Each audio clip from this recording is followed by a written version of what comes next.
For more than 100 years, one question has followed the Grand Canyon, not about its age, not about how it was formed, but about what may still be hidden inside it. Because in 1909, an Arizona newspaper published a story so strange that historians are still arguing about it today. A government explorer claimed he had discovered a hidden entrance carved into the canyon wall. Inside were tunnels, chambers stretching deep into the rock, strange symbols no one could read, artifacts that looked completely out of place in North America, and preserved remains sitting silently in the darkness. Then the story disappeared. No photographs were released, no artifacts appeared in museums, and the expedition itself seemed to vanish from history.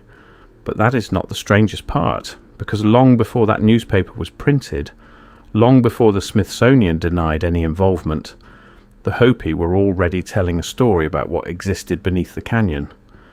They spoke of underground chambers, they spoke of an ancient world below the surface, and they spoke of mysterious beings who were already living there when their ancestors first emerged into this world. For generations, those stories remained within Hopi tradition. Then in 1909, the outside world may have stumbled into the same mystery. Was it an elaborate newspaper hoax, a forgotten expedition, or did two completely different histories somehow point toward the same place beneath the Grand Canyon? Tonight, we're examining the records, the traditions, and one of the most controversial stories ever connected to the American Southwest. Because sometimes history leaves behind ruins, sometimes it leaves behind documents, and sometimes it leaves behind questions that refuse to stay buried.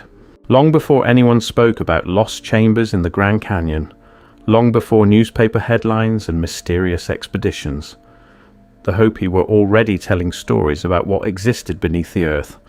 According to Hopi tradition, this was not the first world. The world we live in now was simply the latest. Before this one came others, worlds that ended through imbalance, disaster, and destruction, and each time the survivors emerged into a new beginning. That emergence is one of the most important parts of Hopi history. Not because it was written in books, not because it was recorded by archaeologists, but because it was preserved through memory, passed from one generation to another for centuries. According to the tradition, the ancestors of the Hopi did not arrive from across an ocean. They did not migrate into the southwest from some distant empire.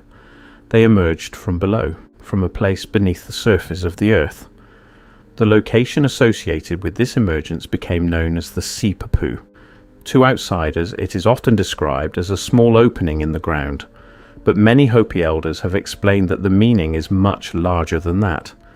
The Sipapu was not simply a hole, it was a passage, a connection between worlds, a memory of a time before the present age began. And according to some traditions, the ancestors were not alone down there. There were other beings, other inhabitants, other presences that belonged to that underground world. Some stories describe them as guardians, others describe them as neighbours, and some describe them in ways that would later attract the attention of outsiders searching for mysteries beneath the canyon. Descriptions varied from village to village and from storyteller to storyteller. But one detail appeared again and again. They were different, not spirits, not monsters, simply beings that belonged to a world most people would never see. For generations, these stories remained exactly where they were meant to remain, within the community, shared carefully, protected carefully. Because in Hopi tradition, not every story exists to satisfy curiosity. Some exist to preserve memory, others exist to teach responsibility. And some places are remembered not so they can be found, but so they can be respected. That distinction matters because when outsiders later heard fragments of these traditions, many assumed the stories were maps, clues leading toward hidden tunnels or forgotten cities. But that was never their purpose. The stories were not invitations, they were memories. Memories of origins, memories of movement, memories of a world beneath the present one. Then, in 1909, a newspaper in Arizona published a story that seemed to echo pieces of those older traditions in ways nobody expected. A hidden entrance, underground chambers, strange inhabitants connected to the canyon depths. For the first time, two completely different histories appeared to be pointing toward the same place. And that is where the mystery truly begins. If you enjoy exploring forgotten history, oral traditions, and mysteries that still divide researchers today, consider subscribing. There are more stories like this than most people realize. On April 5th, 1909, readers across Arizona opened their newspapers and saw a headline that sounded more like adventure fiction than history. According to the report, an explorer named G.E. Kincaid had made an astonishing discovery deep inside the Grand Canyon. Not on the canyon floor, not inside one of the caves known to local guides, but high up along the canyon walls, hidden behind an opening that could only be reached by navigating dangerous ledges above the Colorado River. What he claimed to find inside would become one of the most controversial stories ever connected to the American Southwest. According to the article, the entrance led into a vast system of tunnels carved deep into the rock. Passageways stretched in multiple directions. Large chambers opened from the main corridor. Rooms appeared to have been carefully arranged rather than naturally formed. And according to the report, some of those chambers contained objects unlike anything expected in North America. There were weapons, tools, storage rooms, strange symbols carved into walls and stone surfaces. And then came the detail that ensured the story would survive for more than a century. The report claimed the chambers contained preserved human remains. Not one or two, many, placed carefully inside the underground complex as though they had remained untouched for centuries. The article even suggested that some artifacts resembled objects associated with ancient civilizations from the other side of the world. That single detail would eventually become the center of countless theories. Ancient visitors, lost civilizations, forgotten migrations, entire books would later be written trying to explain what those claims meant. But in 1909, readers were focused on something much simpler. Had someone really discovered an underground city beneath the Grand Canyon? According to the newspaper, Kincaid was not working alone. The article claimed the discovery had attracted the attention of researchers connected to major institutions. The implication was clear. If the story was true, it would force historians to rethink everything they believed about the ancient history of North America. Then something strange happened. Nothing. No follow-up expedition was announced. No artifacts were displayed, no photographs appeared, no museum collections emerged. The story simply stopped. Years passed, then decades. Eventually, researchers began searching for evidence that the expedition had ever happened at all. Records were missing. Names became difficult to verify. Official institutions denied involvement, and the discovery that had supposedly rewritten history seemed to vanish almost as quickly as it had appeared. For many people, that settled the question. It was a newspaper hoax, a sensational story designed to sell papers in an era when extraordinary headlines attracted readers.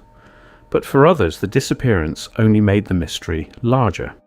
Because whether the story was true or false, one fact remained difficult to ignore. Long before that article appeared, long before anyone had heard the name G.E. Kincaid, the Hopi were already telling stories about chambers beneath the earth and worlds hidden below the canyon country. Was the newspaper story simply borrowing from local traditions? Was it coincidence? Or had two completely separate stories somehow collided in the same place at the same moment in history? Because if the article was fiction, it was a very specific kind of fiction. And if it wasn't, the greatest archaeological discovery in American history may have disappeared before anyone had the chance to prove it. As the years passed, researchers began asking what should have been a simple question. If this expedition really happened, where were the records? The newspaper had provided names: G.E. Kincaid, Professor S. Jordan, the Smithsonian Institution. This was not an anonymous rumor whispered through frontier towns. It was presented as an official archaeological discovery connected to one of the most important scientific institutions in America. So historians started looking, and that is where the story became even stranger. The Smithsonian stated that it had no record of Kincaid working for the institution, no record of Professor Jordan, no record of the expedition, no record of the artifacts, no record of the discovery itself. For many people, that ended the mystery. Case closed, a newspaper hoax. an exaggeration from an era when sensational headlines sold newspapers. But others were not convinced, because while the Smithsonian denied involvement, the newspaper articles themselves were real. Researchers later confirmed that the Arizona Gazette really did publish the stories in April of 1909. The articles existed, the headlines existed, the details existed. The mystery was never whether the newspaper printed the story. The mystery was whether the story it printed was true. That distinction matters, because the early 20th century was a strange period in archaeology. Major discoveries were often announced through newspapers long before academic journals ever published official reports. Entire excavations were funded privately. Records disappeared, collections changed hands, artifacts moved between institutions with little documentation compared to modern standards. History was not as organized as we imagine it today. Then researchers noticed another detail. Only 3 years earlier, the Antiquities Act of 1906 had given the federal government authority over major archaeological discoveries found on federal land. And the Grand Canyon was federal land. Any significant discovery there would almost certainly have fallen under government supervision. That does not prove the expedition happened, but it does explain why the newspaper associated the discovery with federal institutions and the Smithsonian in the first place. Then came another problem. No one could find the cave.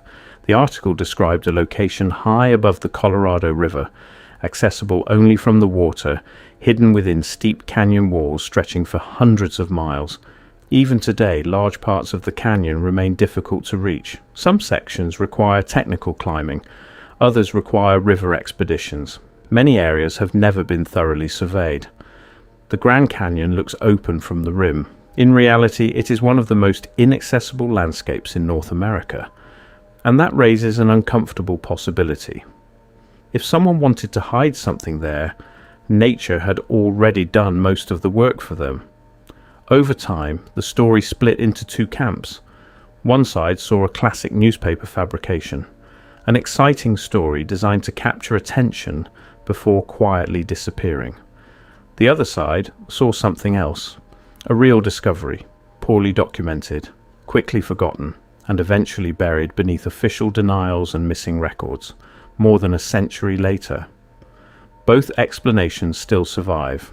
But there was one problem neither side could fully explain, because decades before the newspaper appeared, decades before Kincaid supposedly entered the canyon, the Hopi were already telling stories about chambers beneath the earth, stories about underground passages, stories about hidden places below the canyon, and stories about beings who lived there long before the present world began.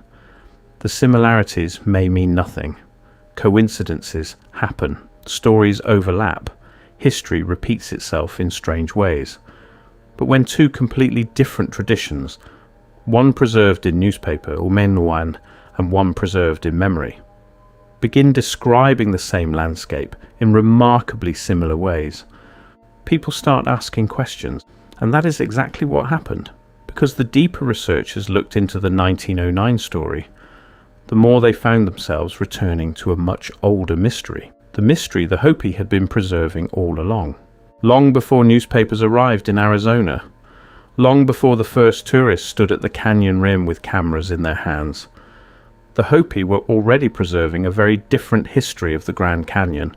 Not a history written in books. A history carried through memory, passed from elder to elder, clan to clan, generation after generation. And within some of those traditions appears one of the most unusual accounts connected to the canyon, the story of the beings who live below. Today they are often called the ant people. For many outsiders, the name immediately creates the wrong image. People imagine insects, creatures from folklore, something symbolic rather than real. But the descriptions preserved in Hopi tradition are far more complicated than that. These beings were remembered as intelligent inhabitants of the underground world. They lived inside chambers beneath the earth. They possessed knowledge of places below the surface that the ancestors did not yet know. And during periods of catastrophe, they provided shelter until it was safe to emerge again. Some accounts describe them as larger than ordinary people. Others describe them as being covered in hair. Some traditions describe them as guides. Others describe them as protectors. But nearly all versions agree on one point. They belong to the world below, not the villages built later on the mesas, not the settlements that archaeologists excavate today. The world beneath them, that alone would make for an extraordinary tradition. But then people noticed something unsettling. The Arizona Gazette story described underground chambers beneath the canyon. The Hopi described underground chambers beneath the canyon. The newspaper described preserved remains and strange artifacts hidden inside those chambers. The Hopi described ancient inhabitants connected to the underground world. Neither story proves the other. Neither confirms the other. But together they create a question that refuses to disappear. How did two completely separate traditions end up pointing toward the same place? Coincidence is possible. The human mind is good at finding patterns. History is full of stories that appear connected, but are not. But some researchers argue that coincidence becomes harder to accept when the details continue to overlap.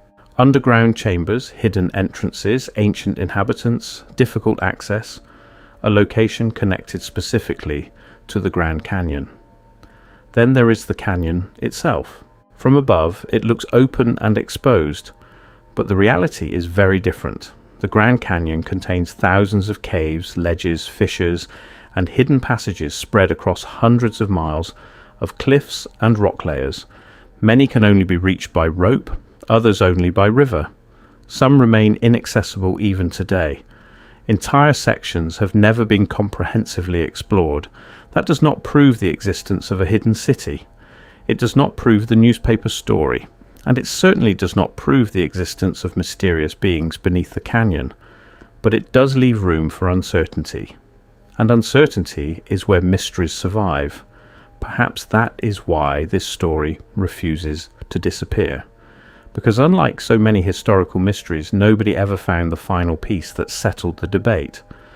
No excavation that proved the story true, no evidence that proved it false, only fragments, a newspaper article, an oral tradition, a canyon large enough to hide almost anything. And somewhere between those three things, a question that has remained unanswered for more than a century. Because if the Hopi were preserving a memory, and if the newspaper was describing something real, then perhaps the greatest mystery was never what explorers found in 1909. Perhaps the greater mystery is what was already waiting there long before they arrived.